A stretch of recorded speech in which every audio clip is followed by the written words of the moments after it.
Dorival Júnior mandou ver e a seleção brasileira fez bonito em Wembley, com a jogada de mestre que vai ficar na memória. O Brasil ganhou da Inglaterra por 1-0 com o gol do garoto Endrick, e isso botou fogo na galera e na imprensa. Agora segura essa. Em uma entrevista, o tetracampeão e agora atual senador Romário deu a sua opinião sobre o futuro de Endrick. Então fique aí para você saber o que o Romário falou sobre o jovem atacante que vai deixar você de queixo caído. E eu também quero saber a sua opinião sobre essa notícia. Bom, Endrick foi o cara do jogo contra a Inglaterra. O gol que garantiu a vitória do Brasil veio desse atacante zica do Palmeiras, que fez a imprensa do mundo todo falar bem e até rolou uma comparação com o Romário. Mas parece que o Romário não concorda não. Em um papo com a ESPN, o ex-artilheiro deu a real sobre o Endrick. Fique agora com as palavras do baixinho Romário. Como é que você está vendo essa nova era com Dorival Júnior e o Endrick fazendo gol, um garoto de 17 anos?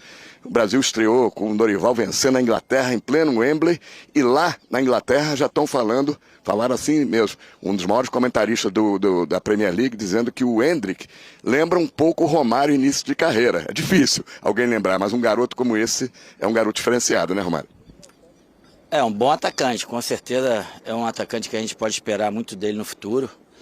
Está muito cedo para a gente fazer comparações, principalmente com o Romário. Romário, para chegar ao Romário tem que correr atrás pra ainda, mas enfim, eu tenho bastante esperança de que o Endrick, né, pode ser o titular ou um dos dois titulares. Acredito também no Vitor Roque, aquele que era do Atlético Paranaense, está no Barcelona. São dois jovens jogadores atacantes que eu gosto muito de vê-los jogar. O gol do Endrick para ele foi de uma importância muito grande, que isso com certeza estimula, dá força. A seleção em si jogou muito bem. Para um primeiro jogo do nosso treinador, ele conseguiu montar uma seleção bem forte na defesa. Os dois zagueiros novos que jogaram também apresentaram um futebol, na minha opinião, brilhante. Enfim, é um novo caminho, é uma nova etapa, uma nova era. Eu espero que a gente continue nesse caminho certo aí, porque o Brasil está precisando. Abel, Romário aí na escuta de vocês. Legal, um prazer ter o Romário conosco. Boa sorte para o baixinho Romário aí agora como presidente do América. Lembrando que eu também tenho laços familiares com o América. Meu pai, como ponta esquerda, começou a carreira profissional no América lá no início dos anos 60. Então, torcendo aí que o Romário, como ele disse, coloque o América no seu devido lugar. Mas eu quero perguntar para o Romário também ainda sobre seleção brasileira, Romário. Até que ponto todos esses, não sei se é desmandos ou se eu posso chamar de bagunça, desorganização da Confederação Brasileira de Futebol, depois da Copa do Mundo, esperando o Ancelotti, aí foi o Ramon, aí foi Fernando Diniz, agora Dorival. Até que ponto tudo isso atrapalha a seleção brasileira, na sua visão, nessa preparação para a Copa América e para a Copa do Mundo? Abel, na verdade, tudo isso foram complicadores para a seleção chegar no momento que chegou, antes, vamos dizer assim, desse jogo. As coisas não aconteceram exatamente como tinham que acontecer, muitas conversas que foram colocadas acabaram nada acontecendo. Enfim, o momento da CBF foi, vou falar no passado, porque a partir do último jogo, a gente vai pensar positivo e para frente. Foi um momento difícil. Mas eu acho que com esse resultado, eu acredito que isso dê ânimo, principalmente ao presidente da CBF, a CBF em si, possa se reestruturar, se reorganizar com as mesmas pessoas que estão lá, porque assim, não se faz uma mudança radical, mudando todo mundo, mas se você quiser, eu tenho certeza que o presidente da CBF entende que as coisas que foram feitas erradas no passado vão ficar para trás e a tendência é a gente crescer.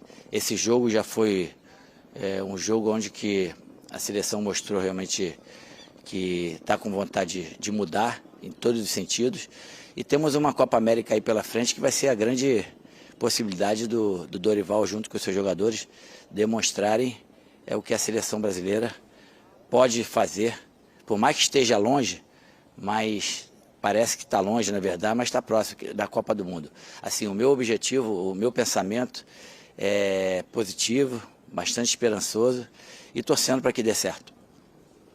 Romário, aqui, Eugênio Leal, bom dia. você é um dos símbolos da seleção brasileira, né? Você foi a grande figura na conquista do Tetra.